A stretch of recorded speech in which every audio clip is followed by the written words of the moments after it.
gérer et l'écran et la présentation et les questions des participants. Donc, je vous remercie infiniment tous d'être ici. Donc, je vais me présenter pour ceux qui ne me connaissent pas. J'ai reconnu beaucoup de personnes, enfin quelques-unes que je connais avec qui je travaille.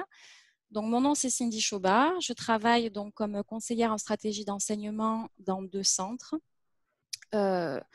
Centre professionnel, donc à l'école hôtelière de la capitale et au centre de foresterie de Duchesnay, à l'école de foresterie de Duchesnay. Je vais vous faire cette formation aujourd'hui. J'espère, je l'ai réfléchi pour qu'elle soit au plus pragmatique et qu'elle réponde à vos besoins d'aujourd'hui.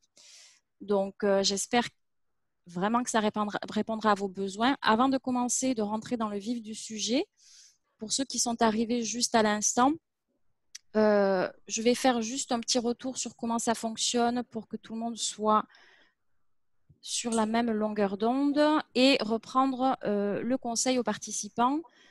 Donc là, il y en a beaucoup qui étaient connectés effectivement 5 minutes avant.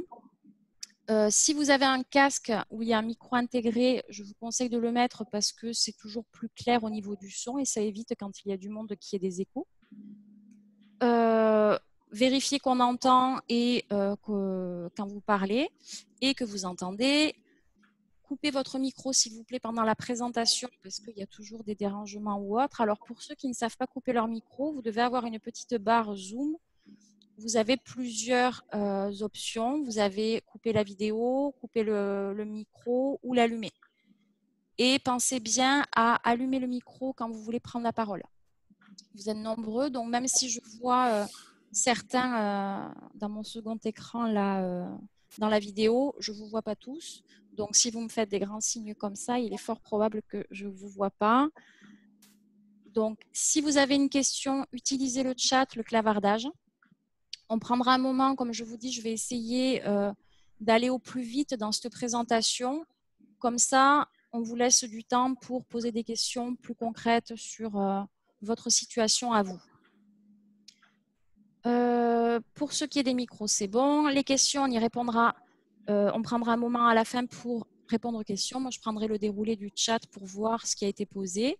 Si vous avez vraiment un problème urgent ou une question à laquelle vous souhaitez absolument qu'on réponde à l'instant, ou si vous voyez quelque chose, j'en sais rien, vous vous dites « Ouh là là, il y a une énorme faute d'orthographe, on ne peut pas la laisser publier quelque chose comme ça », essayez de lever la main. Alors, je ne sais pas si vous voulez faire un petit essai.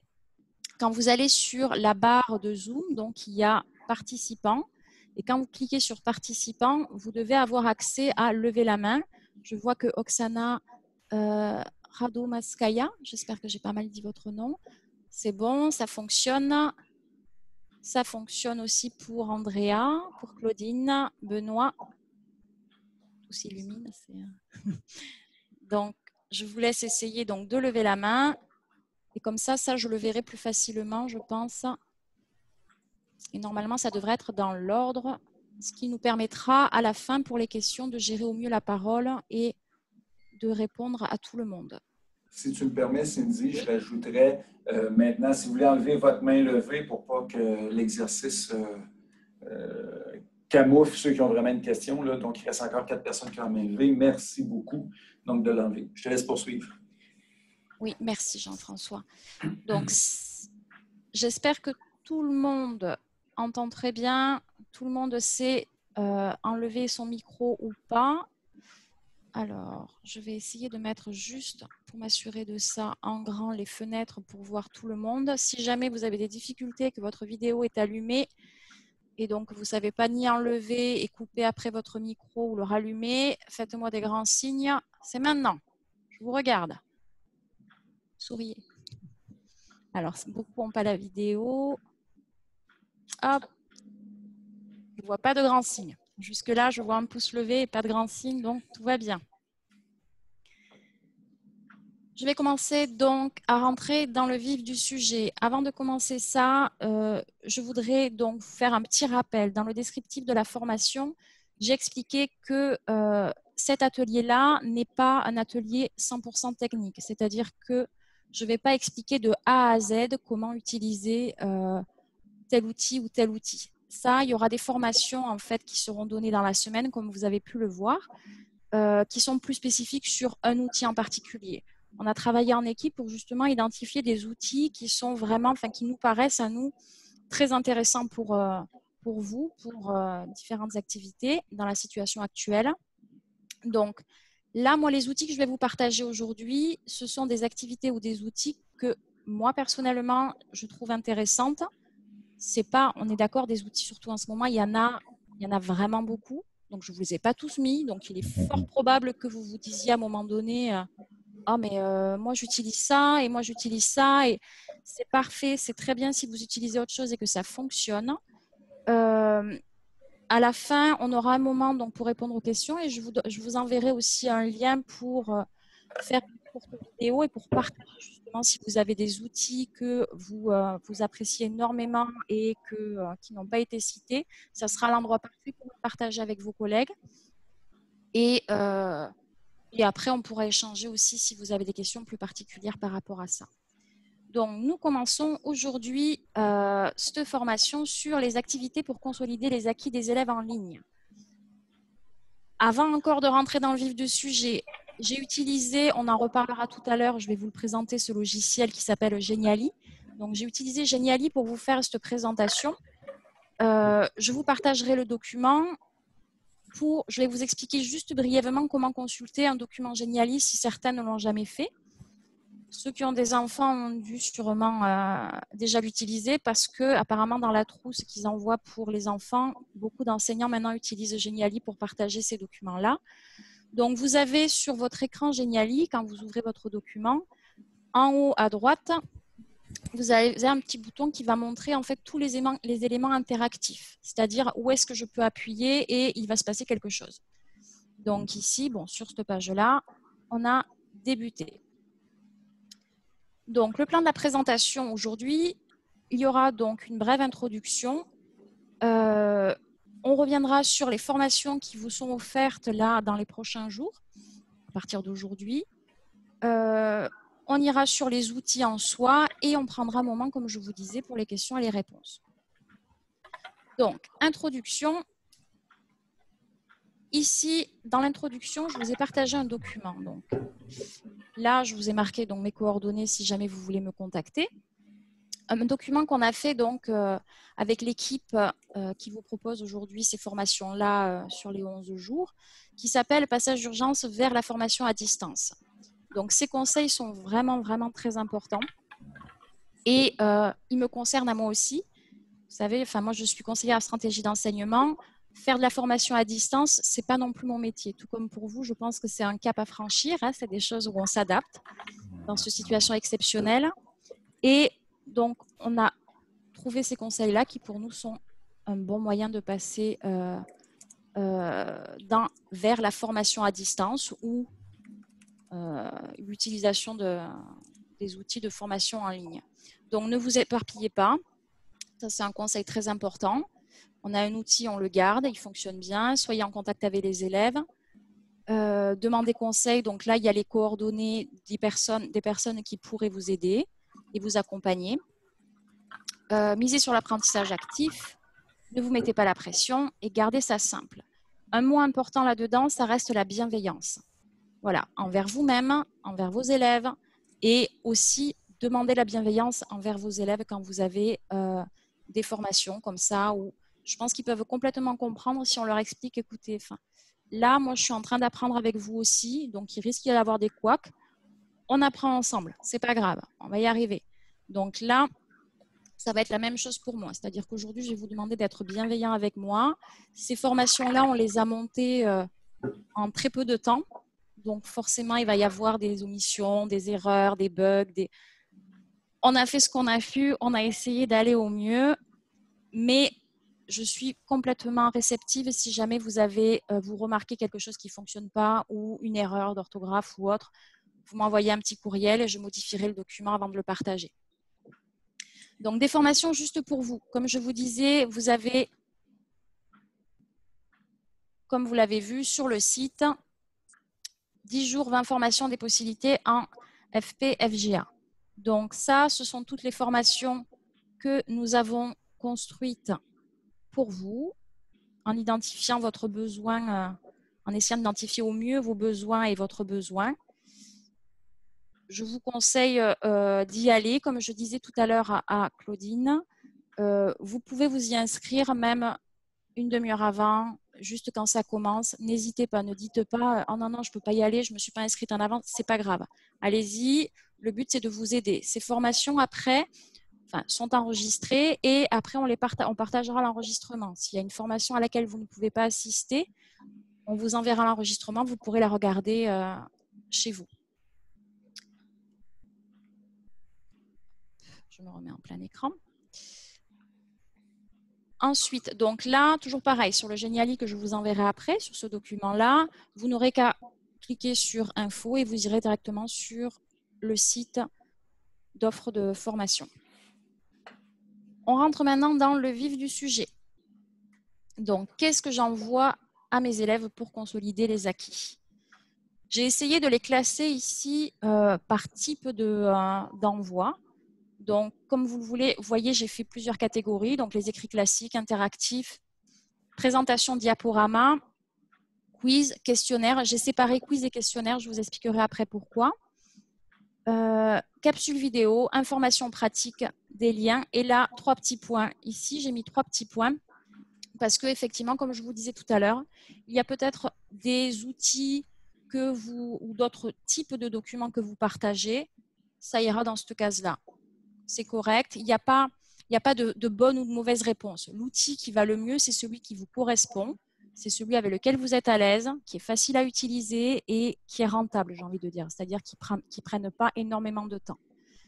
J'ai aussi réfléchi à ces outils-là en pensant à des outils que vous pourrez réutiliser dans un fonctionnement qu'on va appeler normal, c'est-à-dire quand vous reprendrez vos cours avec vos élèves en présentiel, ce sera des outils qui vont vous permettre d'avoir un enseignement plus efficace.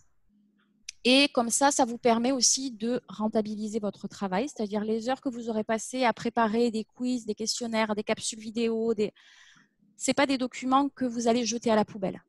D'accord ? Ce n'est pas des documents où vous dites ah ben voilà, j'ai passé 10 heures, ben maintenant on change et ça va plus. Non, non, ce sera vraiment des outils qui vont permettre justement d'optimiser votre travail en classe, en présentiel, et de faire de vous l'enseignant 2.0, c'est-à-dire encore plus efficace que ce que vous étiez avant. Donc, concernant les écrits classiques, ici, à chaque fois, donc je ne vais pas rentrer dans tout, je ne vais pas vous lire à chaque fois ce que j'ai écrit dans le détail, je vais vous présenter brièvement certaines choses. Et dans chaque bulle, vous aurez des liens. J'ai essayé au maximum de mettre des liens pour des tutoriels ou d'écrire la date pour la formation, si une formation est donnée au service SFPEA ou par l'Octet. Donc, j'ai mis ou tutoriel ou les formations, quelques exemples quelquefois. Je ne vais pas rentrer, comme je vous dis, je ne vais pas tous les énumérer ou autres.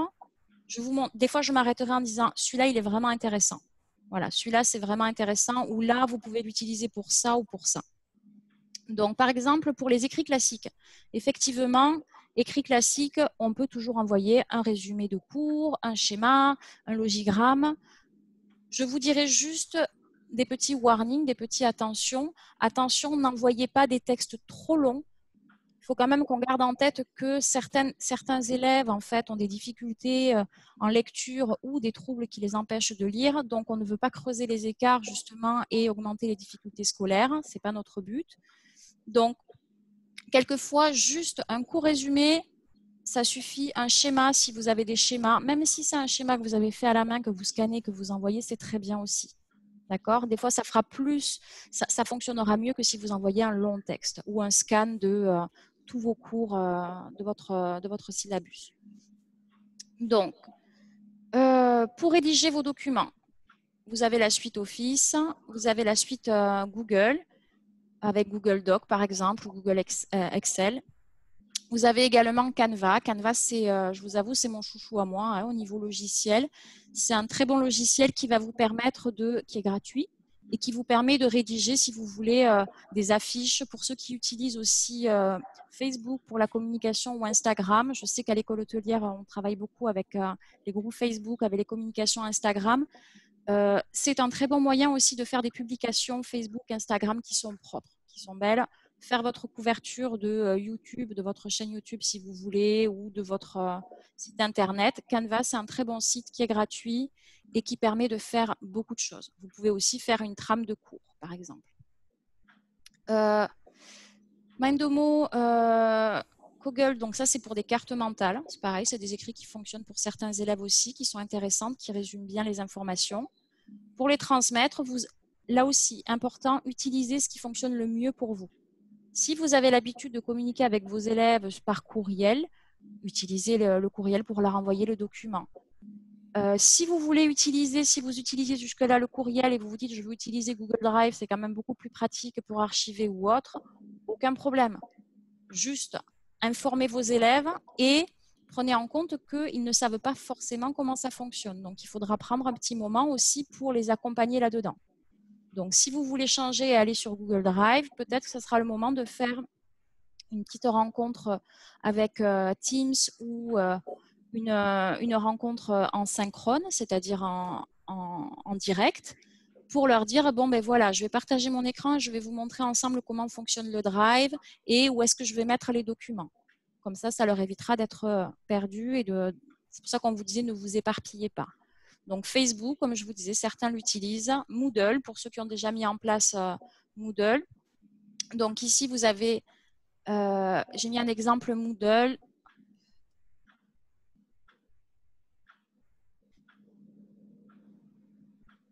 Alors, je vais changer mon mot de passe. Donc ici, vous avez un exemple de ce que peut être une plateforme Moodle pour un espace d'apprentissage. Comme vous voyez, il y a plusieurs choses qui sont partagées, plusieurs éléments, des activités, des notices d'explication en PDF, des vidéos. Voilà, donc ça c'est un exemple Moodle. Vous pouvez également utiliser Google Sites.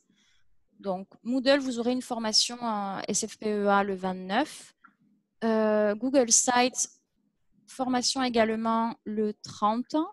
Si jamais il y a une erreur, attends, parenthèse, mais vérifiez avant ne prenez pas mon document pour argent comptant. Comme je vous dis, j'ai eu beaucoup à rentrer, donc j'ai essayé d'être le plus précise possible au niveau des dates, mais il se peut que j'ai eu fait des erreurs. Donc je ne voudrais pas que vous ratiez une formation parce que j'ai marqué le 28 alors que c'était que j'ai marqué le 30 alors que c'était le 29. Voilà, donc vérifiez toujours quand vous voyez une formation qui peut vous intéresser. Oh, je retourne sur le site, je vais m'inscrire de suite et je vérifie la date. Donc, vous pouvez également utiliser Google Sites pour partager des documents. Alors ici, j'ai pris quelques exemples. Donc, le site donc, de partage avec les formations a été fait avec Google Sites. Ça peut être, vous voyez, là, vous avez des onglets avec programme complet, alternative, répertoire. Vous pouvez aussi, là, je vous ai mis un squelette de site, c'est-à-dire quelque chose qui pourrait être un site d'enseignement, d'accord, pour un enseignant. Là, j'ai mis un autre exemple de site qui est fait par un enseignant de Duchesnay. Donc ici, avec la page d'accueil et comme vous voyez ici, avec plusieurs onglets, cahier d'exercices, recueil de textes, cours. Voilà, ça, vous le faites en fonction de ce que vous voulez faire, mais je trouve ça intéressant. Ça, c'est mon site, donc ce n'est pas un site d'enseignement, c'est un site d'accompagnement où je marque, moi, mes actualités, en fonction de votre besoin. Si vous voulez construire un site Google Site, je vous rappelle donc qu'il y aura une formation qui sera donnée. Avant toute chose, faites-vous un brouillon. C'est-à-dire, quel est votre objectif, quel est votre besoin? Et d'ailleurs, dans toute communication, quel est votre objectif? C'est vraiment centré toujours sur l'objectif que vous visez avec vos élèves. Qu'est-ce que je veux qu'ils apprennent? Pourquoi je partage un document, même en PDF? Qu'est-ce que je veux qu'ils en retiennent là-dedans? Je vais remettre en plein écran. Ensuite, on a des écrits interactifs, ce que je trouve particulièrement intéressant parce que ça regroupe plusieurs informations dans un seul document. Donc, je trouve que ça permet de mieux structurer en fait le cours et d'aller plus dans d'aller répondre à votre objectif. Et en plus, l'élève peut naviguer en fonction de son temps, son envie, son besoin. Donc ici, je vous conseille de, toujours pareil, faire une ébauche du document que vous voulez partager, c'est-à-dire qu'est-ce que j'ai envie de partager comme information, qu'est-ce que je veux qu'il retienne de ce document-là. Là, moi, dans ma présentation, comme je vous l'ai dit, voilà, j'ai réfléchi avant à la structure, au squelette. J'ai déjà d'abord fait un brouillon au papier et après, j'ai pu mettre en place mon document. Alors, les outils que je vous suggère et que je vous conseille pour créer ce type de document, Geniali.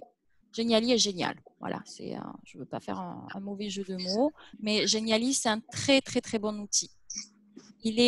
Vous aurez une formation qui sera donnée le 6 mai. J'ai mis un tutoriel pour ceux qui voudraient aller jeter un petit œil avant et s'essayer, parce que des fois, on apprend aussi très bien, vous savez, en allant voir le tutoriel ou directement.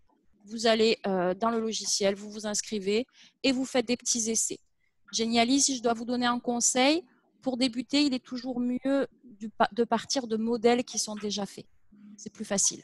Voilà, plutôt que de construire tout de A à Z, vous avez des modèles qui sont très bien faits que vous pourrez modifier après. Prezi. Donc, Prezi est un bon moyen aussi de créer des documents interactifs. Ensuite, H5P. H5P, c'est pareil. C'est vraiment intéressant comme logiciel. Je vais vous montrer un exemple ou deux. Pareil pour Geniali et le Mindomo. Alors, je ne sais pas si on dit Mindomo ou Mindomo. On va dire Mindomo, qui crée des cartes mentales interactives. Donc, pour Geniali, ici, je vous ai mis un petit exemple, voilà, que j'ai vu et que j'avais trouvé intéressant, où en prime, il donne quelques informations sur l'enseignement à distance. Donc, je me suis dit que les informations qu'il y avait à l'intérieur pourraient peut-être vous aider. Donc, je vous rappelle ici, quand vous voulez consulter un document Geniali, si vous voulez savoir les éléments qui sont interactifs ou pas, vous cliquez en haut à droite sur le petit doigt et le rond, et vous avez ici les documents, donc tous les points d'interaction qui s'allument et qui clignotent. Ensuite, hop, H5P. Donc, je vais vous montrer pareil, un petit exemple fait sur H5P. Pour les enseignants de l'école hôtelière de la capitale ou de Duchesnay, sur mon site, je vous avais mis donc un petit tutoriel en français et donc quelques exemples de H5P, soit pour le quiz autocorrectif, soit pour la vidéo interactive. Donc, pour un quiz, vous voyez, vous pouvez donc avoir votre quiz ici et faire des choix. Ça peut être intéressant aussi, c'est surtout très motivant pour les élèves. Vous pouvez aussi faire des vidéos interactives où vous devez, au fur et à mesure, vous avez soit des choses qui apparaissent, donc là je pense à l'école hôtelière, comme vous voyez, j'ai la vidéo avec une recette et j'ai les ingrédients qui apparaissent quand je clique dessus. Donc ceci, je vous laisserai y accéder par vous-même pour le découvrir. Et l'exemple de Mindomo. Voilà, ici, vous voyez, vous avez une carte mentale et quand vous cliquez ici, vous avez donc les outils qui s'ouvrent et qui se développent en fonction de la structure. Donc là, voilà.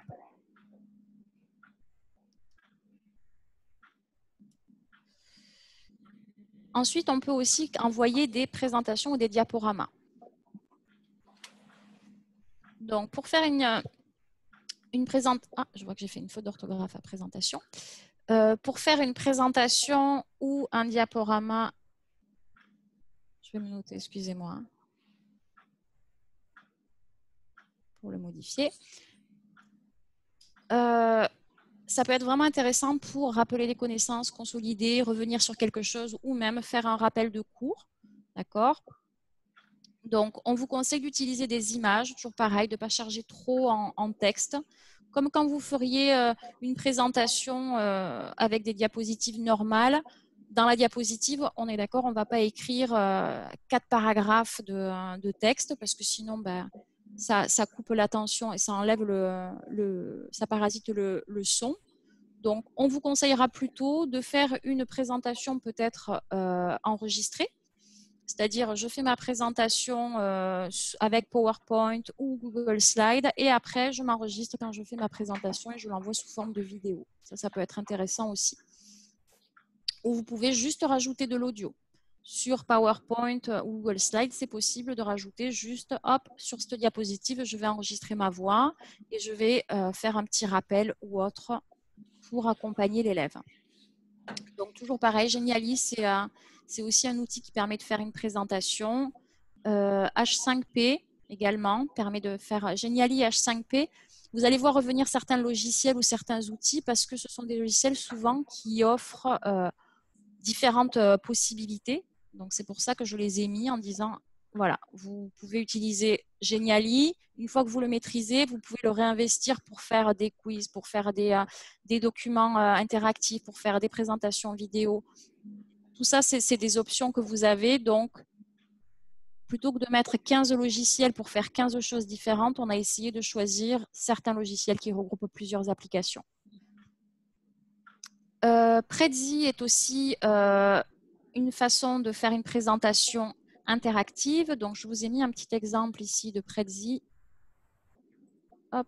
Donc là, qui en plus pourra vous servir. Ce sont des mesures pédagogiques à privilégier pour les élèves qui souffrent de TDAH.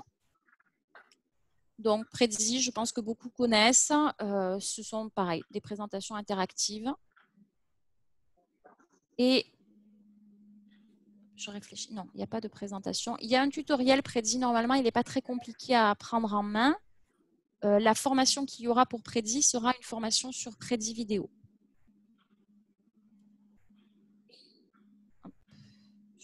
Alors, les quiz. Ici, j'ai regroupé plutôt les quiz où vous faites participer vos élèves, vous savez, un peu sous forme de jeu, d'interaction.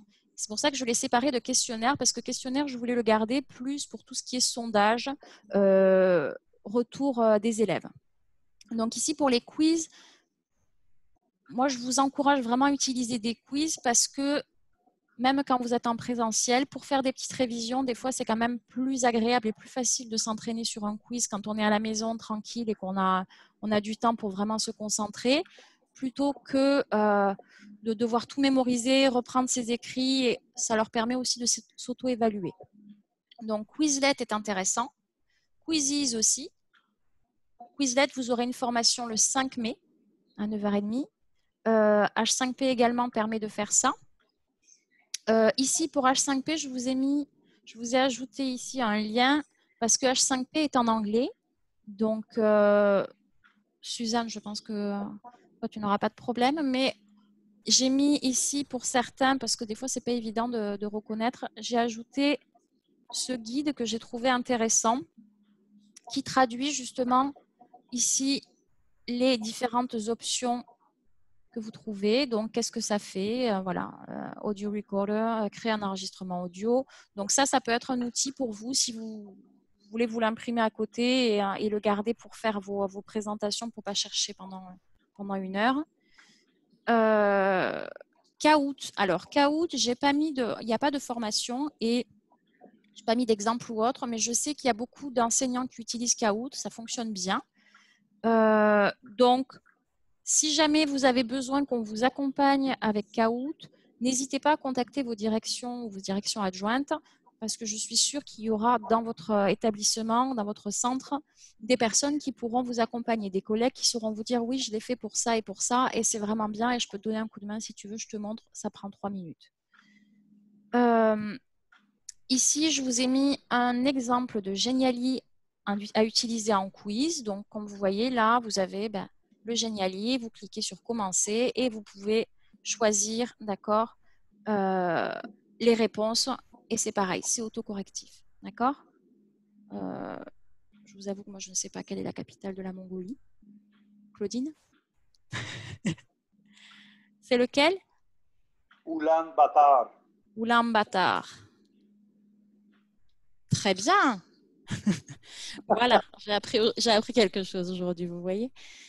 Donc, ça, c'est des quiz, c'est intéressant parce que je vous dis, ça permet, toujours pareil, ça permet à vos élèves de s'entraîner sur des connaissances qui peuvent paraître un peu plus difficiles à acquérir et à mémoriser et à réviser.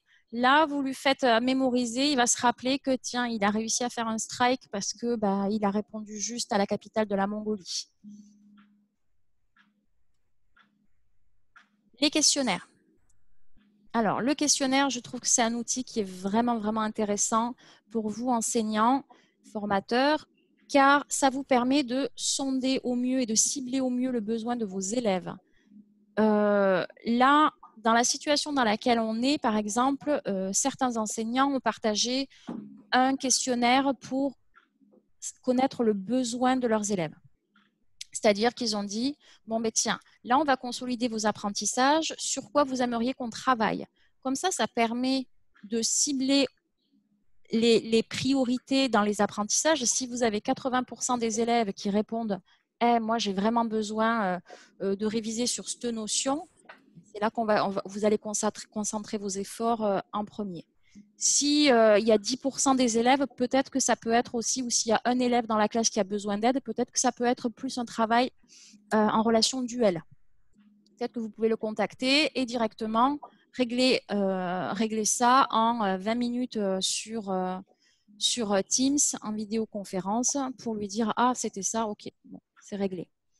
Donc, je vous ai donné quelques exemples, et je n'ai pas mis de S, je vous ai donné quelques exemples d'utilisation de questionnaires de façon très générale. Donc, vous pouvez le faire donc, avant un apprentissage, de façon diagnostique, comme on disait. Ça peut être des questions comme avant de commencer un module. Si vous commencez un cours, vous envoyez ça à vos élèves avant de le commencer ou le premier jour et on le remplit tous ensemble, c'est-à-dire quelles sont vos attentes pour ce cours, quelle est votre expertise là-dedans, quelles sont vos connaissances, quelles sont vos difficultés ou vos craintes ou vos appréhensions. Je pense que ça permet d'enlever déjà pas mal de doutes par rapport à tout ça et des fois ça permet aussi d'aller de faire des groupes aussi, c'est-à-dire si certains ont une grande expertise dans je vais prendre l'exemple de pâtisserie. Un élève qui va suivre une formation en pâtisserie et qui travaille déjà dans une pâtisserie, qui est passionné de cuisine et qui a une grande expérience et qui fait ça parce qu'il n'a jamais eu le diplôme ou les compétences vraiment enseignées par un professeur dans sa spécialité, qui a appris de façon autodidacte. Je pense que c'est important de savoir avant de commencer ça. Comme ça, on pourra aussi s'appuyer là-dessus, sur cet élève-là, lorsqu'on fera nos cours. Récolte d'informations, si vous voulez justement savoir les adresses courriels de vos élèves, comment ils préfèrent être contactés, s'ils ont un travail à côté. Des fois, c'est important de savoir s'ils ont une activité professionnelle en plus de leurs études. Formatif, donc ça, vous connaissez tous, je pense, le questionnaire formatif. Un avis sur la formation ou sur le module. Donc, vous avez fait un petit live, un petit direct avec vos élèves pour partager quelque chose avec eux. À la fin de la formation, à la fin de cette vidéoconférence, vous leur envoyez un petit questionnaire en disant qu'est-ce que tu as retenu, qu'est-ce qui a bien fonctionné, qu'est-ce qui n'a pas bien fonctionné. Vous, ça vous permet à chaque fois de vous adapter. La préparation à un examen, ça, c'est un questionnaire que j'aime vraiment beaucoup et qui fonctionne très, très bien. Avant de commencer votre examen, vous pouvez très bien envoyer un questionnaire. Voilà, on a appris pendant ce module-là, on a travaillé sur ça, ça, ça, ça. Qu'est-ce que tu souhaites revoir? Donne-moi 3 sujets que tu souhaites revoir. Et vous faites une journée de révision où on travaille sur ces 3 sujets-là. Et ceux qui n'ont aucun besoin de révision, eux, ils peuvent très bien dire moi, je me sens suffisamment à l'aise pour être dans un groupe et pour donner un coup de main ou donner des conseils à mes camarades s'ils ont des difficultés. Ce qui vous fait une très bonne aide.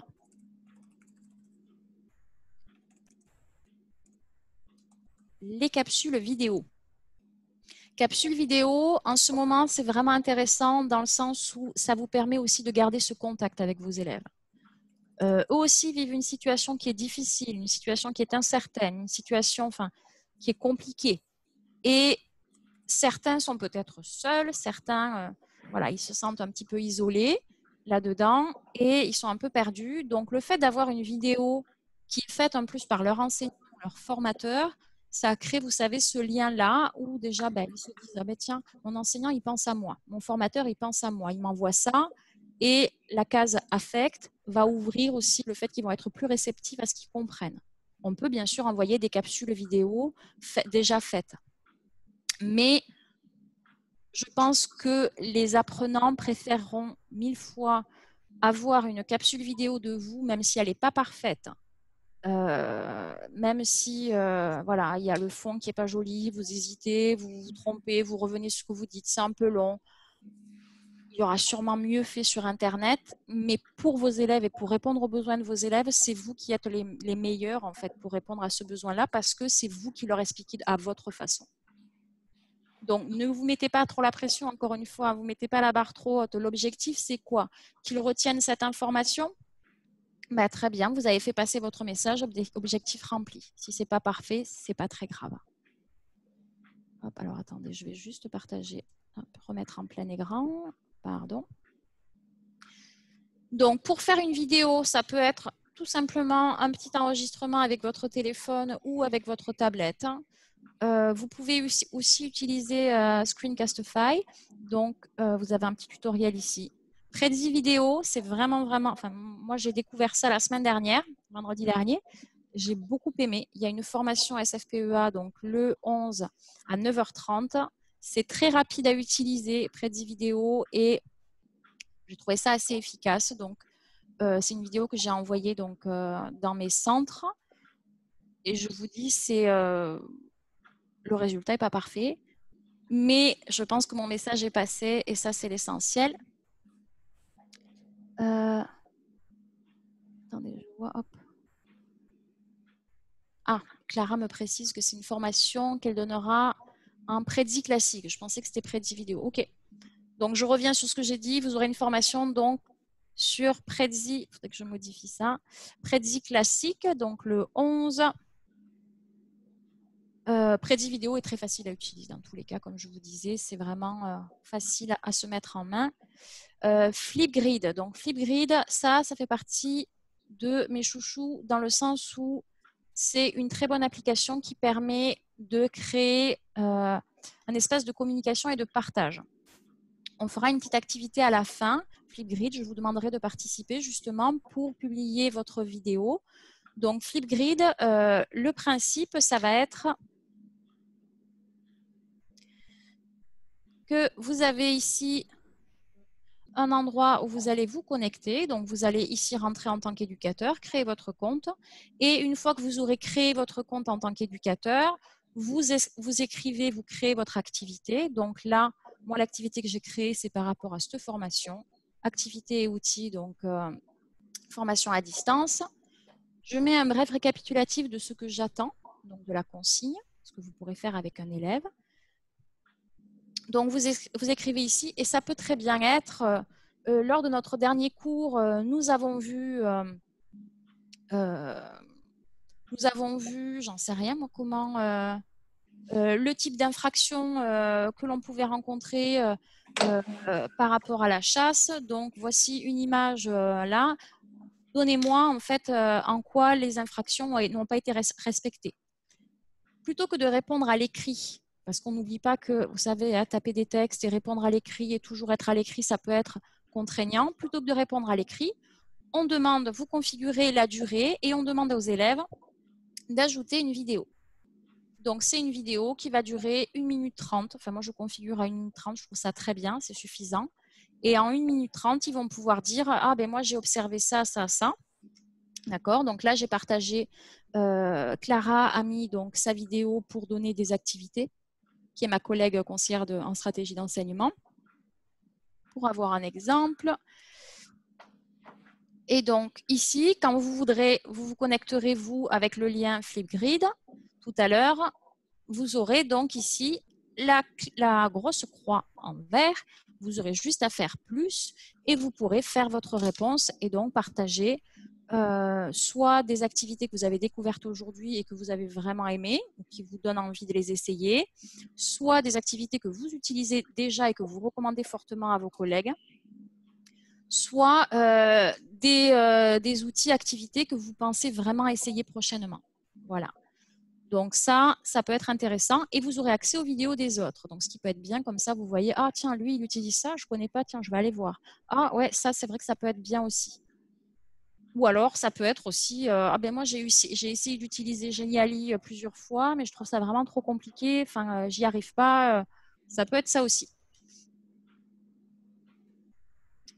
Donc dans votre espace, si vous souhaitez utiliser ça comme enseignant, dans votre espace, ici, une fois que vous avez créé ça, vous aurez juste à partager ça. Donc, on vous donnera le code d'accès ici. Vous copiez ce lien et vous le renvoyez soit par mail, soit sur Facebook, soit voilà, avec le moyen que vous utilisez pour partager avec vos étudiants. Vous pouvez aussi l'utiliser par l'intégrer directement sur Teams, Google Classroom, d'accord? Et si vous souhaitez, ceux qui utilisent les codes QR, vous pouvez aussi copier votre code QR ici pour l'envoyer et comme ça, ils n'auront qu'à le scanner. Je ne vous conseillerais pas aujourd'hui d'utiliser cette stratégie parce que peu ont des imprimantes, ça peut être compliqué avec l'écran, donc moi, j'enverrai un lien. Voilà, je pense que c'est aussi rapide pour aujourd'hui et efficace. Alors, je vais fermer ma page de bowling, me remettre en plein écran.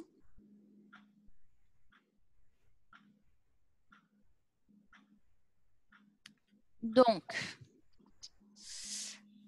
pour les partager, toujours pareil, vous avez les outils comme Google Sites, Google Drive, Google Classroom, Moodle, une chaîne YouTube.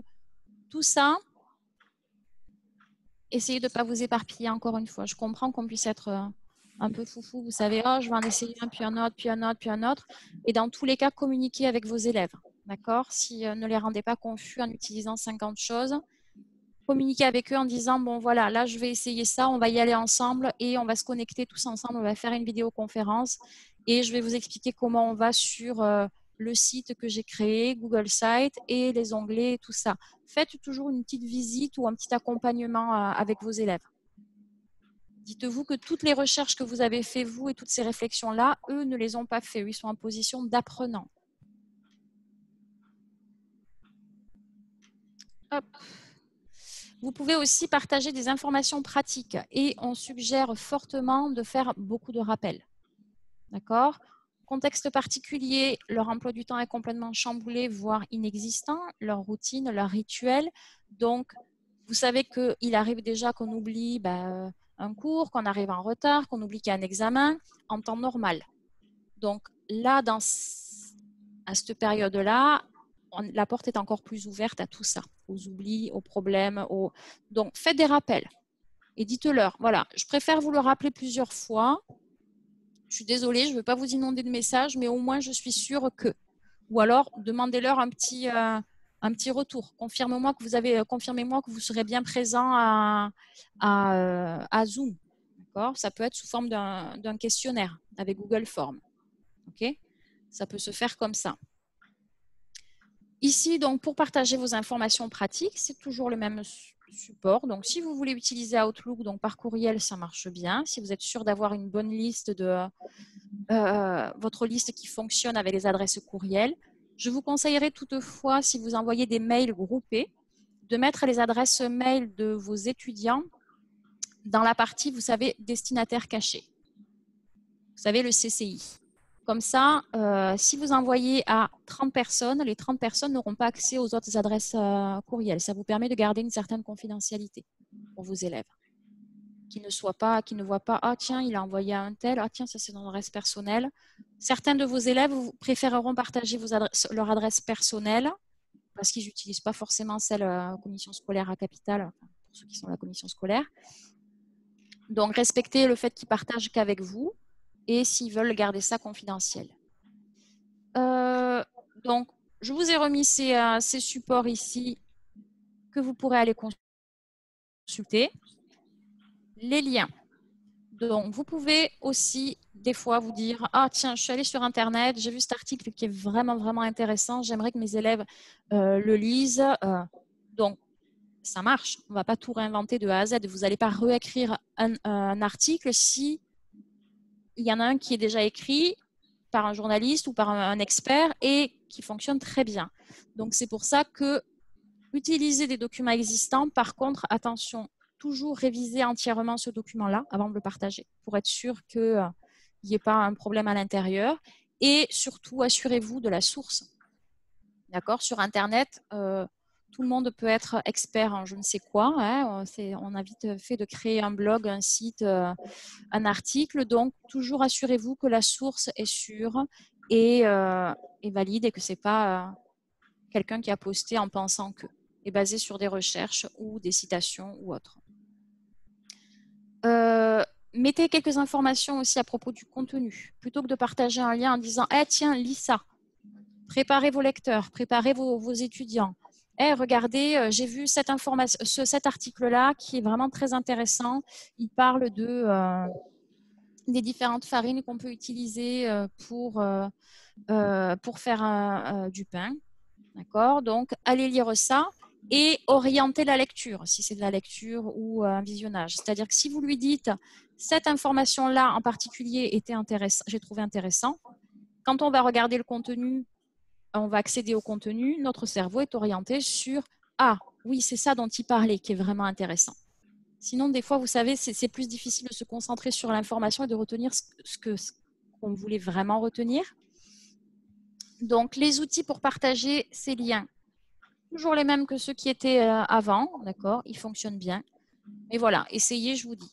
Petite information, révisez le document et envoyez si vous trouvez que c'est judicieux ou expliquez quel est l'objectif. D'accord? Quel est votre objectif? Qu'est-ce que vous voulez qu'il apprenne en fait en allant voir ce document-là? Hop, les liens, je suis déjà allée, pardon. Et donc là, c'est ce que vous souhaitez ajouter. Donc là, j'en ai fini pour les outils que je vous conseille ou que je vous suggère. Je suis désolée si c'est allé très, très, très vite et j'imagine que ça fait beaucoup d'informations. Encore une fois, ce que je vous dis et je vous rappelle, c'est que ce document-là, le Géniali, je vais le partager avec vous une fois que j'aurai corrigé les 2 fautes d'orthographe que j'ai vues en le visionnant avec vous. Je vais vous envoyer ce lien, comme ça vous aurez accès à tous les documents qu'il y a à l'intérieur, les liens, les exemples, les tutoriels, tout ça. Vous pourrez vous aussi vous faire vos propres expériences. Avant de passer à la phase de questions, je vais vous envoyer avant de passer à la phase questions, je vais vous envoyer donc le lien pour l'activité donc Flipgrid.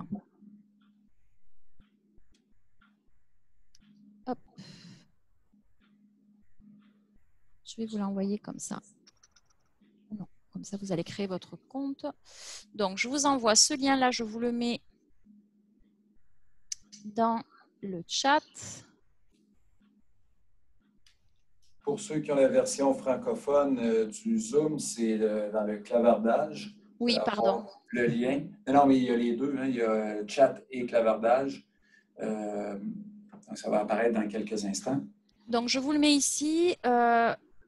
Je sais que vous avez également rempli la feuille de présence que Jean-François avait partagée dans le clavardage ou dans le chat.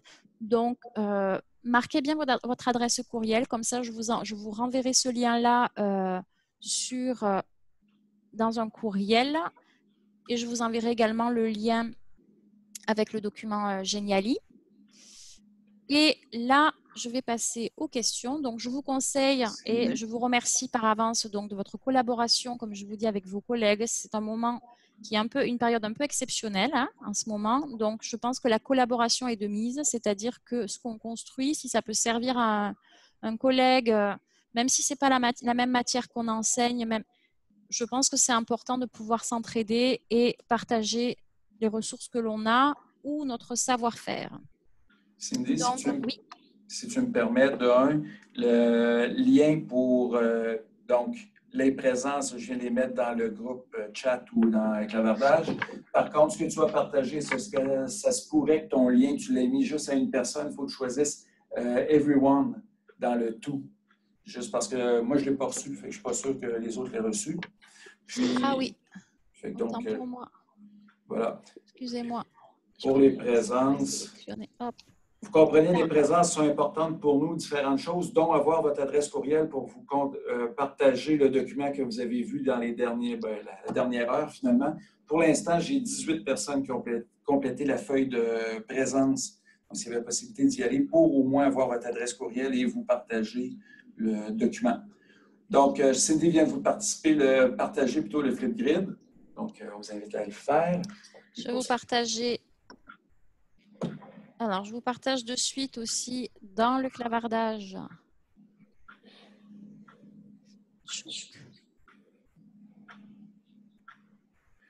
Et par la suite, Cindy, tu as deux questions. Le document Geniali, oui, et je vois que j'ai des questions. Donc là, ce que je vais faire, je vais reprendre. Hop, je mets en plein écran, c'est un peu gros, pardon.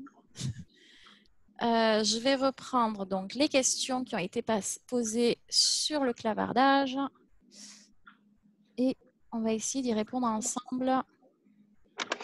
En tant que tel, il n'y a pas de questions sur le clavardage, sinon le comment fonctionner avec la j'en ai eu certaines en privé. C'est pour ça que j'ai fait des répondre des fois. Enfin, c'est pour ça que tout à l'heure, j'ai mal copié mon lien. C'est parce que j'avais répondu à une personne.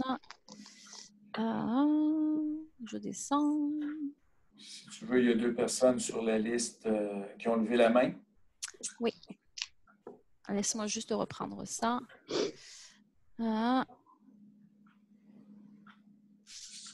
Hélène, je vous répondrai en privé.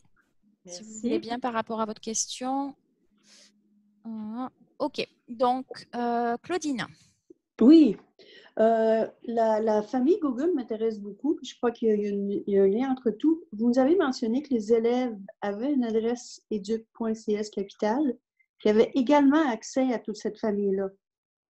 Oui, normalement, oui. À la commission scolaire de la capitale, les élèves ont une adresse courriel cscapital.qc.ca.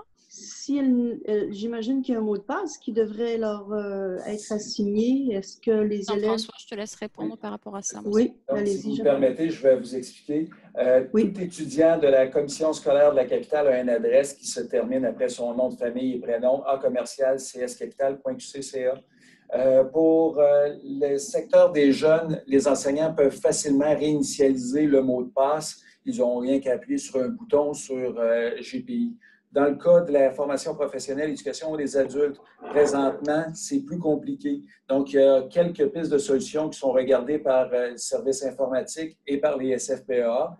Donc, dans les prochains jours, peut-être même aujourd'hui, demain, rapidement, vous allez avoir une réponse pour la procédure, comment récupérer le mot de passe, parce que les élèves ont leur compte, leur adresse courriel, mais s'ils ont perdu le mot de passe, bien ça, là, on a une procédure à regarder qui est un peu plus complexe qu'au secteur des jeunes. C'est pourquoi on vous dit présentement, assistez aux formations qu'on vous présente, comme il y en a une à 3 heures là, qui est sur Google Classroom. On vous invite à aller les voir. Puis, aujourd'hui, demain, peut-être la semaine prochaine ou plus tard, vous allez avoir la procédure pour dire comment faire pour dire à vos étudiants voici pour réinitialiser ton mot de passe, procède comme ça. Fait qu'on a présentement, l'idéal, ce serait qu'on puisse déjà dire à chacun de nos élèves, là, regardez, c'est comme ça procéder, mais on ne l'a pas, là, on a un petit problème technique. Mais ne vous bloquez pas sur tout ce qui est suite Google, tout ce qui est Microsoft. Présentement, les élèves n'auront pas accès. OK, c'est la réponse que vous... OK, s'ils n'ont pas CS Capital, ils n'ont pas accès à toute cette suite-là. Voilà, on ne peut pas y aller avec Hotmail, Gmail, Vidéotron ou quoi que ce soit. Là. Il faut avoir le A commercial CS Capital parce qu'on a une entente de partenariat avec Google et Microsoft. Mais ça va venir. Donc, privez-vous pas du plaisir d'assister aux présentations pour l'instant. Bravo. Merci beaucoup. Ça fait plaisir. Donc, si vous voulez... Juste une seconde, Mme Dufresne, si vous voulez enlever votre main levée, s'il vous plaît, pour qu'on puisse passer par la suite à M. Benoît. Merci beaucoup. Après, je vais prendre Benoît. Avant, pour les questions, si jamais certains d'entre vous vous dites « Ah oui, mais moi, je ne sais pas, j'enseigne ça et je ne sais pas du tout comment je pourrais partager, enfin, faire des questionnaires interactifs sur ce sujet-là, c'est trop général. » N'hésitez pas à poser votre question, même si c'est très pratique par rapport à votre matière ou autre. Posez-la, on y réfléchit ensemble et le but, c'est ça aussi. Peut-être que ça répondra à des questions à d'autres personnes. Donc, Benoît, oui? Ah, je ne t'entends pas, Benoît. Oui, excuse-moi. Est-ce que tu m'entends bien, là? Oui. OK. Simplement peut-être offrir, moi, pour les gens avec qui je travaille, là, s'ils ne sont pas capables de remplir leur nom sur la feuille de présence, peut-être que je peux le faire pour eux autres. Ah, très gentil, C'est merci beaucoup. gentil, merci Benoît. Donc, juste peut-être me dire, là, ceux qui n'ont pas réussi à mettre leur présence, que j'aille le faire. Oui. Benoît, veux-tu t'occuper de la mienne? Pas de problème, ça va me faire plaisir. Aussi, Dufresne, Benoît. Claudine. Qui d'autre? Daniel. Daniel? Éric? René aussi. Bonjour Amar? René. Moi, je pense Bonjour, que hello. le Meet. OK. En tout cas, je vérifie, Éric, si tu n'es pas là, je t'inscris. OK. Merci beaucoup. Merci. Désolé tout le monde. Daniel, tu as une question? Oui, s'il te plaît, Cindy, c'est par rapport à Zoom. Mhm. OK, j'ai un groupe d'une trentaine d'élèves et comment je pourrais faire un groupe? Est-ce que je suis obligé de les inviter un à un, rentrer leur courriel ou je peux former un groupe avant?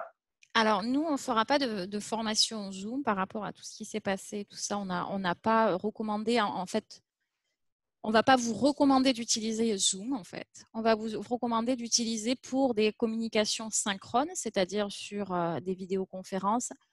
On peut utiliser Teams, on peut utiliser Google Meet ou Hangout que vous avez aussi sur la suite Google ici. Alors, attendez, hop, on va y aller. Ici, vous voyez, vous avez Google Meet aussi qui est accessible parce que vous avez donc une adresse CS Capital. Vous avez une formation Teams. Moi, je vous conseille, enfin, vous avez même 2 formations Teams à venir là.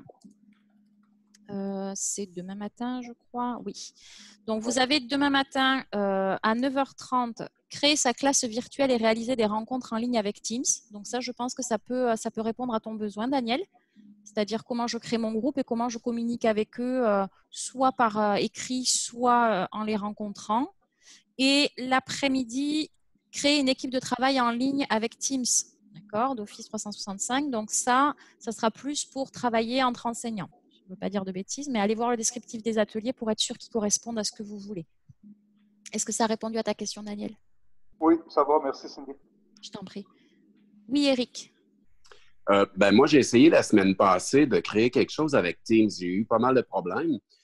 Puis le problème venait justement des adresses courriels Éduc Capital là, pour les élèves qui n'avaient pas de mot de passe, puis c'était le bordel total. J'ai été obligé de tout abandonner avec Teams. Fait que je ne comprends pas pourquoi vous le recommandez, alors qu'avec Zoom, hier, je les ai entretenus pendant 2 heures. Est-ce que c'est parce que Zoom nous limite à 40 minutes puis il faut payer pour avoir des extras? Ou parce que pour l'instant, si on fait des choses qu'on travaille avec Teams, ça ne fonctionne pas, comme le disait le monsieur. Les adresses courriels, il y a comme un petit bordel là, qui n'est pas tout à fait à point. Là. Alors déjà, effectivement, comme vous le dites, Zoom est payant. Voilà. Quand on n'est pas en relation duel, donc quand il y a plus de 1 participant, après 40 minutes, il est payant. Donc ça, c'est une première raison. Il y a une autre raison au niveau de la commission scolaire aussi de la capitale. Jean-François, je te laisse donner celle-là. Ça ne te dérange pas? Ce n'est pas seulement la commission scolaire de la capitale, mais l'ensemble des commissions scolaires. Vous avez peut-être vu passer il y a 2 ou 3 semaines qu'il y avait des brèches dans la sécurité pour ce qui est de Zoom. Aussitôt qu'on pouvait avoir accès, donc des brèches sur le système pour pouvoir aller dans vos données personnelles. Donc, la commission scolaire accepte, comme moi, l'endroit où je suis au service de la formation professionnelle, on a une salle Zoom. On a un compte qui est payant et ce compte-là, donc il y aurait la sécurité sans problème. Par contre, on nous demande de ne pas trop faire la promotion auprès de vous, enseignants, pour l'utilisation de Zoom. Étant donné ces brèches de sécurité, on a un peu moins confiance. C'est donc pour ça qu'on dit aller plus vers Teams. Voilà, c'est l'explication pourquoi on vous invite à aller de ce côté-là. Mais l'autre problème, c'est que là, actuellement, ce n'est pas fonctionnel. Il faut inviter les élèves un par un avec leur adresse du courriel. Tandis que quand on utilise Zoom, on a juste envoyé un lien à tout le monde sur Facebook. Tout le monde se réunit dans la chambre, puis c'est vraiment parfait là, à la réunion. Tandis que l'autre, inviter des personnes un par un, c'est quand même complexe. Oui, ça, on présume que lorsqu'on va avoir la réponse pour les courriels, ça va être beaucoup plus simple. Pour l'instant, c'est ce que je peux dire. OK. Ça fait que vous nous proposez quelque chose qui est vraiment le chemin le plus long, puis qui est vraiment bordel à comprendre. Puis là, on ne sait pas si on n'a pas de solution encore dans l'immédiat, alors qu'on a d'autres choses. Mais enfin, je vais déduire ce qui est mieux de faire. Là. Voilà. Peut-être que pour l'instant, Eric, peut-être que vous pouvez voir avec Google Meet Parce que je pense que là, vous pouvez envoyer un lien directement, en fait, plutôt que d'avoir, enfin, parce que je comprends bien, c'est pour inviter, c'est plus facile d'inviter effectivement plusieurs OK. personnes sans rentrer leur adresse email, c'est ça? Donc peut-être Tout à qu'avec fait. Google Meet, je crois que vous pouvez partager un lien. J'irai jeter un œil et je vous reviendrai par rapport à ça. J'irai Merci confirmer. beaucoup. J'en avais parlé avec Monsieur Tribu déjà. Est-ce qu'il avait eu le même questionnement? On avait réfléchi à ça. Et je verrai aussi par rapport avec mes collègues ce qu'ils me conseillent. Très bien, merci. Je vous en prie. Donc, Euh, Monsieur Saint-Germain. Daniel. Alors, ton micro est off, Daniel. OK, j'étais un petit peu comme avec Eric, là. Je viens d'apprendre à manipuler Zoom. Je dois rencontrer mes élèves en groupe dans quelques jours. Et là, vous me dites que je ne peux pas utiliser ça ou je peux? Est-ce que légalement, là... Moi j'ai rien dit, moi. Moi, j'ai rien dit. C'est pas moi, non, c'est c'est le Jean-François monsieur, qui l'a dit. c'est le monsieur qui vient de dire. Jean-François, Oui, le message, on ne doit pas faire la promotion de. OK, Voilà. mais je peux OK. l'employer parce que là, c'est la seule chose que je maîtrise. Pour l'instant, je vais dire, on ne peut pas faire la promotion de. Point. OK, ça marche. Donc, c'est plate, là, mais bon, voilà. C'est plat. Mais c'est un bel outil pareil. Oui, voilà. OK. Est-ce qu'il y a d'autres questions? Oui, Jocelyne? Est-ce que sur Teams, on peut rentrer les adresses personnelles des élèves? Parce qu'on peut faire un groupe sur Teams. Si on fait un groupe sur Teams et qu'on demande une réunion avec le groupe, les gens reçoivent un onglet dans leur courriel. Et ça ne marche pas toujours bien, mais en tout cas, des fois, ça fonctionne bien. Et je me posais la question, est-ce que dans Teams, on peut rentrer les adresses personnelles des élèves? Parce que moi, j'ai déjà un groupe avec leur adresse. Puis ce que je ferais, au lieu de...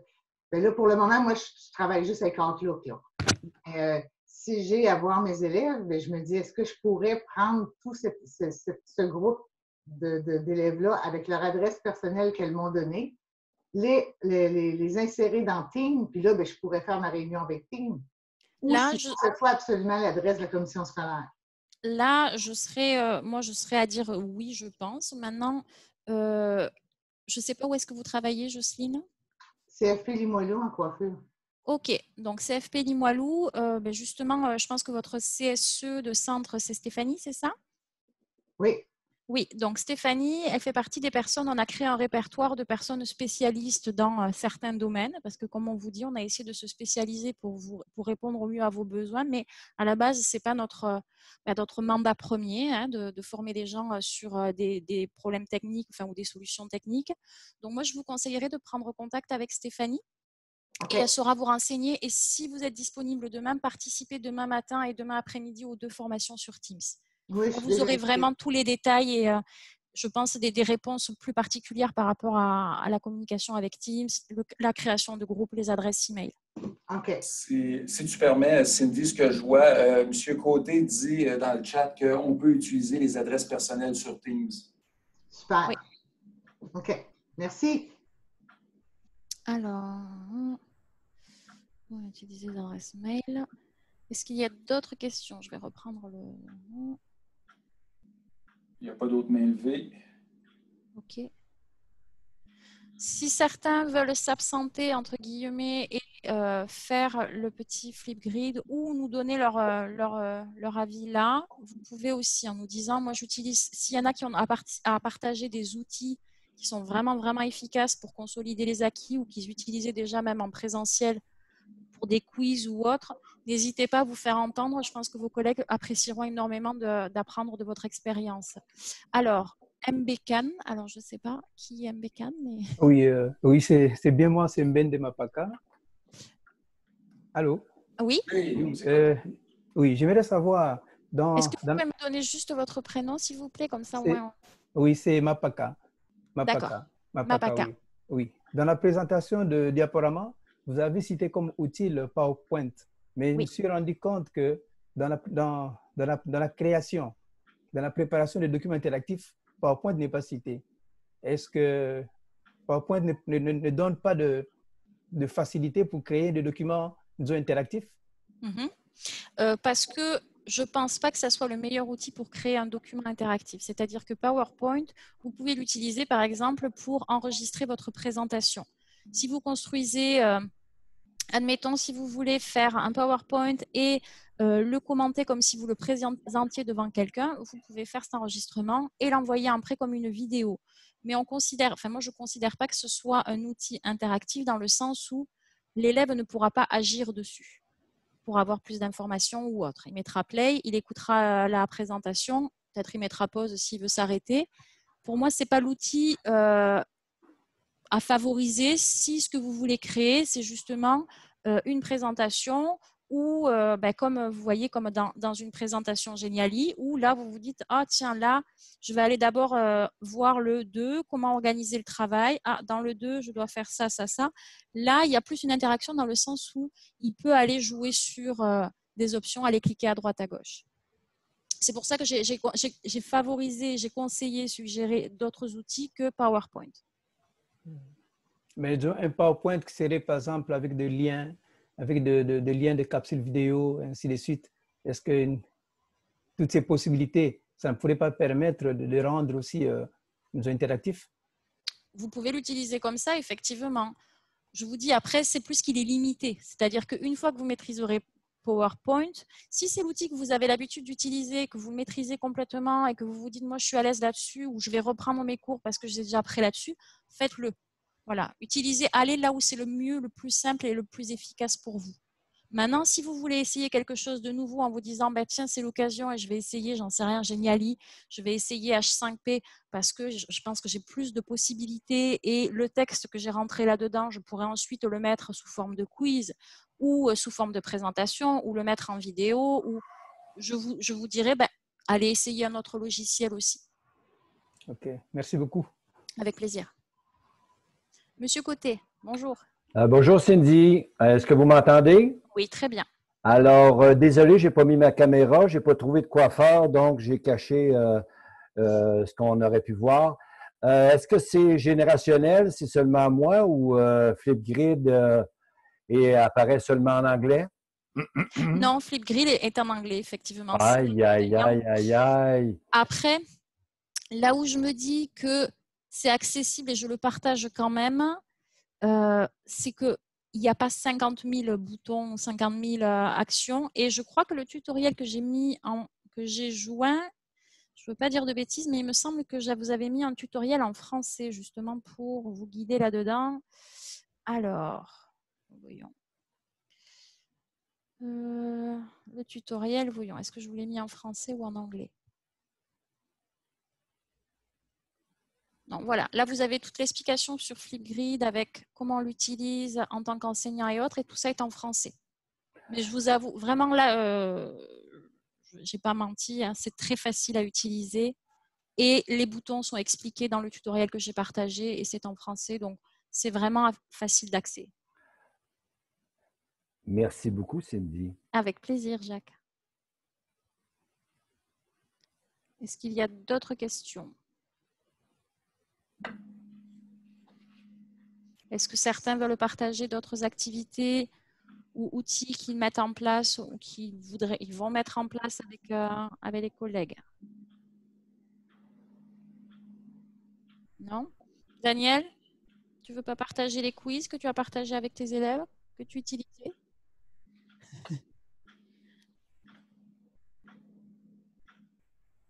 Non, je ne saurais même pas où me rendre. Là. Non? OK. Suzanne, je sais que tu as partagé des questionnaires, toi, il me semble. J'ai vu que tu avais fait passer un questionnaire avec tes élèves. Oui.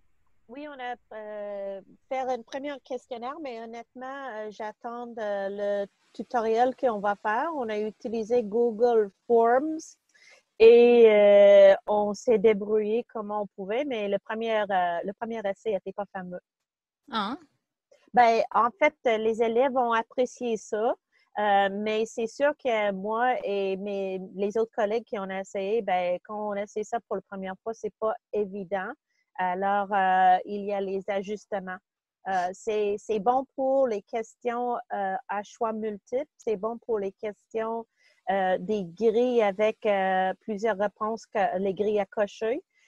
Mais c'est moins intéressant pour les réponses courtes ou les réponses à développement, car si les élèves ne mettent pas l'accent ou si les élèves ne mettent pas une majuscule, ça marque la réponse comme faux. Donc, c'est ça, c'est à travailler encore. C'est intéressant, mais c'est pas maîtrisé encore. Oui, mais effectivement, la formation répondra, je pense, à tes questions et t'aidera à être plus spécialisée. Si tu as besoin après en détail ou pour des points particuliers, n'hésite pas à me contacter, Suzanne. Merci pour ton témoignage. Merci. Cindy, tu as une question dans le chat. On demande, Karine Métivier demande, quelle est la différence entre Google Meet et Google Hangout? Je crois que il me semble que c'était la même chose, mais que c'est que Google Meet s'est perfectionné un petit peu pour être plus orienté réunion, justement, que Google Hangout. Je ne veux pas dire de bêtises. Mais comme vous, je vous dis, moi j'apprends aussi pas mal, mais il me semble que c'est à peu près la même chose. C'est pas un outil que j'utilise, Google Hangout ou Meet. Alors, je regarde en même temps. Je pense que ça sera à regarder. Comme je vous dis, moi là, la formation que je vous propose, c'est pour ça que je ne suis pas aussi spécialisée que ça, mais la formation que je vous propose est plutôt sur un mode asynchrone, c'est-à-dire la communication d'outils ou d'activités que l'on peut faire en différé. Là, les questions sur Google Meet ou Google Hangout, je vais avoir moins de connaissances parce que je me suis moins préparée aussi et que c'est de la communication synchrone et là, je me suis pas orientée. Et moi, ma spécialisation au niveau synchrone, mon logiciel ou l'outil que j'utilisais le plus, c'était Zoom. Mais là, comme il n'est pas trop conseillé, je suis un peu embêtée, je vous avoue. Et je me suis mis à Google Teams récemment. Mais je vous dis, je pense qu'avec Teams, vous aurez déjà des réponses. D'autres questions, participation, et après je vais vous laisser, je pense, partir parce que dans 14 minutes, vous aurez une formation avec l'Octet, donc pour Google en général, je crois. Je vais vérifier, attendez. Entre-temps, je vous remercie. Vous êtes 38 personnes à avoir mis votre présence. Si jamais vous n'y avez pas encore été, je vais remettre le lien dans quelques instants pour y aller. Et en même temps, dans le même message, dans le clavardage ou le chat, vous aurez un lien qui vous conduit sur le sondage de satisfaction à l'atelier. Donc, on apprécierait avoir vos commentaires. Petit sondage très rapide sur justement ce que vous avez vécu comme première expérience. Donc, une première formation. Vous savez qu'on a pour 2 semaines de programmation, donc on souhaite avoir vos commentaires pour qu'on puisse s'ajuster. Puis, donc voilà, on vient de vous partager. Premier lien, c'est la feuille de présence de tout à l'heure. Deuxième lien, c'est le sondage de satisfaction pour juste connaître votre appréciation de la formation. Je vais remercier Lison. Je vois qu'elle a déjà mis une petite participation sur Flipgrid. Je vous remercie infiniment de le faire, comme je vous dis. Enfin, vous aurez sûrement plaisir. Le premier enregistrement est toujours un peu difficile, je vous avoue. Moi, j'ai utilisé Flipgrid en tant qu'étudiante, pas en tant qu'enseignante. Et je vous avoue que les premières participations, à chaque fois, j'hésitais et je râlais un petit peu en me disant « j'aime pas trop m'enregistrer, me filmer, c'est pas évident ». Finalement, j'étais tellement heureuse de voir aussi les participations de mes collègues. J'ai appris tellement de leur participation, de nos interactions et compagnie que je vous avoue que ça vaut vraiment le coup. Vous serez content et vous vous direz, bon, ben voilà, j'ai investi 1 minute 30 pour partager une activité, même si ça m'a coûté de me filmer parce que j'aime pas ça et de m'entendre et tout ça. Au final, j'ai partagé 1 minute 30 de mon temps et je vais avoir 15 ou 20 personnes qui auront marqué aussi leur expérience et ce qui est quand même, je trouve, intéressant et c'est rentable. Je vais donc, s'il n'y a pas d'autres questions, je vais vous remercier infiniment. Je vais vous encourager encore une fois à vous inscrire sur la feuille de présence pour que je puisse vous envoyer les liens de tous les documents et vous renvoyer le lien Flipgrid pour ceux qui ne l'ont pas. Je vais le remettre une dernière fois ici dans le chat.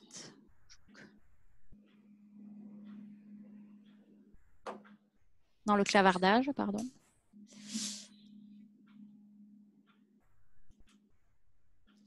Je vous partagerai aussi le petit fascicule que je vous ai montré à l'entrée, au début, à l'introduction, dans lequel vous aurez le lien pour les contacts des personnes ressources ou des personnes qui vont vous offrir ces formations-là cette semaine. N'hésitez pas à nous contacter si vous avez besoin ou envoyer un message à vos directions et ils sauront vous réorienter si vous ne savez pas trop à qui vous adresser. J'espère que j'ai répondu au mieux à vos questions, à vos attentes et que je vous ai donné certains outils pour naviguer dans ces eaux un peu agitées ces derniers temps et que les outils que vous avez reçus étaient productifs. Oh, Lison, pardon. Lison, lève la main. Oui, vous m'entendez? Oui, je vous entends. Alors, je m'excuse, là, à la dernière minute, en faisant le filigrane, je me suis posé la question, comment on fait pour le partager ailleurs? Là, si je veux l'envoyer, je ne sais pas, par courriel à quelqu'un, parce que elle demande, mettons, de l'envoyer par courriel, ou est-ce qu'il y a des possibilités? Je ne pense pas en tant que participant. Je pense que moi, je dois avoir la possibilité. Donc, je vais noter. Vous voulez que je vous l'envoie? Si je peux la télécharger, cette vidéo, et vous la faire passer, vous voulez que je vous l'envoie, le lien, ou autre? Quelle vidéo? Celle que vous avez fait sur Flipgrid. Oh non, moi, je la vois. C'est juste, je me demandais si on peut... Est-ce que c'est un outil qui est uniquement attaché à la plateforme dans laquelle on se trouve présentement, ou si on peut prendre une vidéo, puis après qu'on a fait, comme celui que j'ai fait, est-ce que je pourrais l'envoyer ailleurs, via courriel, via sur... Je pense que ça dépend en fait de l'accès que vous avez. C'est-à-dire que moi là, je suis connectée en tant qu'enseignante. Donc, je vous dirais que là, moi, j'ai accès à partager. Et donc là, je pense que je peux vous envoyer. Hop. OK. Je vais vous l'envoyer. Là, je vais pouvoir peut-être la partager. Je vais regarder. Hop. Je vous l'ai envoyé donc dans le privé. Donc, regardez si vous pouvez l'ouvrir ailleurs que là. Mais je pense que ça reste vraiment dans la plateforme. Je ne veux pas dire de bêtises. D'accord. Donc là, je regarde. Ah oui, je peux télécharger votre vidéo. Donc, effectivement, en tant qu'enseignante, si vous voulez, si vous avez... Donc, je pense que vous avez toujours accès à mon partage d'écran. Donc, si je suis une enseignante et j'ai lancé une communication aux élèves en disant partagez vos vidéos à propos de ce sujet ou répondez à cette question-là ou autre, vous avez donc la possibilité dans les actions, quand vous voyez toutes les vidéos de réponse dessous, là, vous avez la possibilité d'éditer la réponse, de cacher la réponse si vous voyez que il peut y avoir des petites problématiques, donc la cacher. Vous pouvez aussi la bouger, c'est-à-dire la déplacer ailleurs, dans un autre dossier ou une autre grid, comme ils appellent, notre grille. Vous pouvez la copier et la déplacer après, et vous pouvez télécharger, download la vidéo. Okay. D'accord? Donc ça, je pense que ça doit être expliqué quand même dans le tutoriel que j'ai joint dans le Geniali, à côté de capture. Allez voir le courriel, et si vous avez d'autres questions par rapport à ça, vous n'hésitez pas à m'envoyer un petit courriel. Il y a mes coordonnées aussi dans le Geniali. Vous me contactez, je vous répondrai avec plaisir. Et Cindy, tu me permets, juste avant ton mot de conclusion, je t'inviterais, vu que c'est toi qui as le contrôle du partage, à prendre le site Internet rapidement de notre événement. Juste pour que tout le monde puisse voir rapidement. Vous voyez que sur la page de notre événement, le mot enregistrement disponible le lendemain, c'était fait avec Canva, ça peut vous donner une idée de la présentation. C'est à cet endroit que vous retrouverez quelque part demain l'enregistrement pour la présentation d'aujourd'hui. Donc, si jamais vous voulez la réécouter, des sections, parce que ça a été vite, ou vous avez des confrères, consoeurs qui se disent « Hey, j'aurais aimé l'écouter », ça sera disponible là. Autre chose, naturellement, on vous demande, lorsque vous voyez le descriptif de l'atelier, vous l'avez vu, l'inscription, on préfère revoir les gens qui s'inscrivent d'avance, mais vous voyez que sous la date et le nom de la personne, c'est accéder à la formation. Si, admettons, vous n'êtes pas inscrit pour la formation qui va commencer dans quelques instants, mais qu'elle vous intéresse, il est possible pour vous de cliquer sur le bouton « Accéder à la formation » et sans inscription, à la dernière minute, vous vous présentez dans la salle. Il y a peut-être, là, je pense à Google Suite qui demandait de préparer votre compte Google, qui sera peut-être l'exception, mais pour les autres présentations, ça sera toujours vrai d'accéder à la dernière minute à la formation. Donc, Cindy, je te laisse faire le mot de clôture. Oui, je vous remercie à tous encore une fois pour votre participation, vos partages, vos questions et pour votre temps et votre bienveillance par rapport au fait que pour moi, c'était une première aussi. Je suis ravie d'avoir fait cette première avec vous. Ça m'a fait vraiment plaisir et j'espère que vous aurez autant de plaisir à travailler en ligne ou à rajouter ça avec vos élèves parce que c'est vraiment, même si c'est un petit peu stressant, je vous avoue que c'est vraiment beaucoup de plaisir que de faire ça de cette façon-là. Je vous souhaite bon courage. N'hésitez pas à nous contacter si vous avez besoin. On est là pour vous. On pense à vous et on travaille fort pour vous permettre d'aller au mieux et continuer à faire ce que vous faites parce que vous le faites déjà très, très bien. Bonne formation et bon courage pour la suite. Au revoir.